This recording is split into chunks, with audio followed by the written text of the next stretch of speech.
Crypto நண்பர்கள் அனைவருக்கும் வணக்கம். இன்னைக்கு நம்ம பார்க்க போற வீடியோ என்ன அப்படின்னு பார்த்தீங்கன்னா, பிட்காயினுடைய அடுத்த மூவ் வந்து புல்லிஷா இருக்குமா அல்லது பியரிஷா இருக்குமா? பியரிஷா இருந்துச்சு அப்படின்னா என்ன பிரைஸ் போகலாம் அப்படிங்கிறதையும், புல்லிஷா இருந்துச்சுன்னா என்ன போகலாங்கிறதையும் பார்க்கலாம். அடுத்தது இதுல ஒரு நிறுவனம் கணித்துள்ள ப்ரெடிக்ஷன் வேல்யூ, எத்திரியமுக்கும் பிட்காயினுக்கும் கணித்துள்ள வேல்யூ என்ன அப்படிங்கிறதையும் நம்ம பார்க்க போறோம். அடுத்தது பினான்ஸ் டீலிஸ்டிங் இருக்கு. ஷிபா இனுவை கிட்டத்தட்ட 4 கோடி ரூபாய் நஷ்டத்துக்கு ஒரு நபர் வந்து செல் பண்ணியிருக்காரு அப்படிங்கிற தகவல் கிடைச்சிருக்கு. இது என்ன விஷயம் அப்படிங்கிறதையும் பார்த்துடலாம்.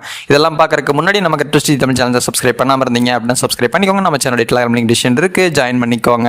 நம்ம இம்பார்ட்டன்டான அப்டேட்ஸ் எல்லாமே நம்ம டேலண்ட் போஸ்ட் பண்ணுவோம், அதை ஃபாலோ பண்ணிக்கங்க. ஃபர்ஸ்ட் ஒன் பாத்தீங்க அப்படின்னா ஷிபா இனு பத்தின அப்டேட். கிட்டத்தட்ட 2 வருடங்களுக்கு முன்னாடி வாங்கி வச்ச அந்த ஷிபா இனுடைய காயினுடைய விலை வந்து முன்னேற்றம் இல்லாததுனால வந்து செல் பண்ணியிருக்காரு ஒரு நபர் அப்படிங்கிற ஒரு தகவல் கிடைச்சிருக்கு. ஸோ இது வந்து மிகப்பெரிய தொகை, கிட்டத்தட்ட 4 கோடி ரூபாய்க்கு மேலே வந்து அவருக்கு நஷ்டம். கிட்டத்தட்ட 80%, அதாவது $4,22,000 வந்து நஷ்டம்.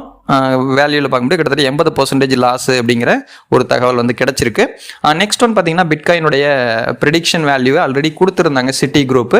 இவங்க கொடுத்துருக்கிறதுலேருந்து இப்போ வேல்யூவை இறக்கியிருக்காங்க, ரிவர்ஸில் கொண்டு வந்திருக்காங்க. $1,43,000 கணிச்சிருந்ததை $1,12,000 கணிச்சிருக்காங்க. அடுத்தது எத்தீரியம் 4,304 அப்படிங்கிற டாலர் வேல்யூல இருந்தது $3,175 குறைச்சிருக்காங்க. ஓகேங்களா? சரி, மார்க்கெட் வந்து ரொம்ப கிராஷ் அடி வாங்குது அப்படிங்கிறதுனால, ஓகேங்களா, இதுக்கு முன்னாடி நடந்த அந்த 2018, 19, 20 இந்த மாதிரியான ரேஞ்சில் இருந்ததெல்லாம் பார்த்தீங்க அப்படின்னாவே தெரியும். இந்த அளவுக்கு இறங்கிட்டு தான் மறுபடியும் மேலே ஏறி இருக்கு. பொறுமை இல்லை அப்படின்னா மார்க்கெட்டுக்குள்ளே இருக்க முடியாது. ஆல்ட் காயினில் எப்போ பணத்தை போட்டிங்கனாலும் ரொம்ப ரொம்ப அடி வாங்கித்தான் இருக்கும். அந்த ரியாலிட்டி தாங்கிக்கிறக்க, அடியை தாங்கிறதுக்கு தைரியம் இருந்தால் மட்டுமே நம்ம அந்த ஆல்ட் காயின் பக்கம் போகலாம். முடிஞ்ச வரைக்கும் சேஃப்டியாக இருக்கணும். அப்படின்னா அடுத்தவங்க பச்சு கேட்காம இருந்தீங்கன்னாவே சேஃப்டி. ஏன்னா அப்படி அடுத்தவங்களை கேட்டு நீங்கள் வந்து நீங்களே ஒரு ஓன் அனாலிசிஸ் பண்ணாமல் பை பண்ணீங்கன்னா ரிஸ்க் கண்டிப்பாக உங்களுக்கு இருக்குது. ஸோ இதில் வந்து பிட்காயினுடைய சிச்சுவேஷனுங்கிறது அவங்க சொல்லியிருக்காங்க. புல்லிஷ் சினாரியோவாக இருந்துச்சுன்னா $1,65,000 வரைக்கும் போகலாம். எத்தீரியம்ங்கிறது $4,488 வரைக்கும் போகிறதுக்கான பாசிபிலிட்டிஸ் இருக்குது அப்படிங்கிறத கணிச்சிருக்காங்க. அண்ட் இப்போத்த சுச்சுவேஷன் படி ஆல் டைம் ஹையிலேருந்து 43.8% வந்து பிட்காயினுடைய ப்ரைஸ் வந்து ஆல் டைம் ஹையிலேருந்து இறங்கியிருக்கு. அண்ட் இந்த மாதம் ஜனவரி, பிப்ரவரியில் வந்து ரெடியூஸ் தான். மார்ச்சில் வந்து பார்த்திங்கன்னா க்ரீனிஷாக இருந்திருக்கு. மேபி இந்த மாதம் க்ரீனிஷாக இருக்கிறதுக்கான பாசிபிலிட்டி எண்ட் ஆகும் போதுமே, ஏன்னா அந்த அளவுக்கு வந்து இதுக்கு முன்னாடி வாங்கின அடி அப்படி, அதனால் கிரீனிஷாக முடியறதுக்கான பாசிபிலிட்டிஸ் இருக்குது. அண்ட் இதனுடைய ஃபியர் கிரீட் இண்டெக்ஸு 33 இருக்குது. அண்ட் இதனுடைய ஆல் சீசன் இண்டெக்ஸ் அப்படிங்கிறது பார்த்தீங்கன்னா 54. அடுத்தது பிட்காயினுடைய மூவ்மெண்ட் அப்படிங்கிறது எகெயின் நம்ம ஆல்ரெடி இதுக்கு முன்னாடி சொல்லியிருந்த வீடியோக்குள்ள ஒரு 75 வரைக்கும் 63 வரைக்கும் போகலான்னு சொல்லியிருந்தோம்.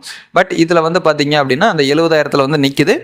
எகெயின் வந்து 74 பிரேக் பண்ணுச்சுன்னா $83,000 டச் பண்ணுறதுக்கான பாசிபிலிட்டி, மேபி மேலே போகிறதுக்கான வாய்ப்பு இருக்குது அப்படின்னு நான் எதிர்பார்க்குறேன். சொன்ன உடனே மேலே போயிருமா அப்படின்னா கிடையாது. என்ன அப்படின்னு பார்த்தீங்கன்னா, ஒரு புல்லிஷான மூமெண்டம் கிடைக்கும் போது, ஒரு பாசிட்டிவான நியூஸ் வரும்போது அதை பேஸ் பண்ணி மேலே கொண்டு போயிடுவாங்க மார்க்கெட்டை.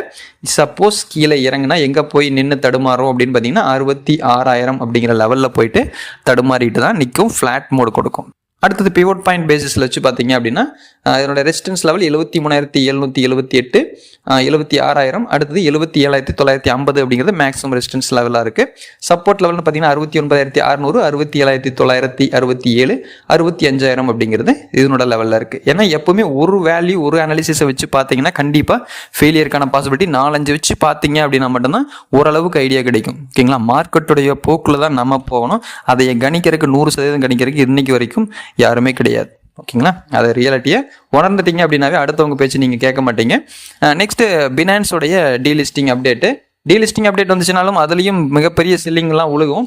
ஸோ நம்ம இதுக்கு முன்னாடியெல்லாம் நிறைய வீடியோஸ் வந்து இந்த காயினை மொத்தமாக வாங்காதீங்க இந்த லிஸ்ட் அப்படின்ட்டு மானிட்டரிங் டேக்கில் இருக்கிறதெல்லாம் நம்ம சொல்லியிருந்திருக்கோம். ஸோ அந்த காயின்ஸ் எல்லாமே டீலிஸ்ட்டும் பண்ணியிருக்காங்க. அந்த வகையில் தான் இன்னைக்கு ஒரு நாட்களுக்கு முன்னாடி ஒரு தகவல் வந்து வந்திருக்கு.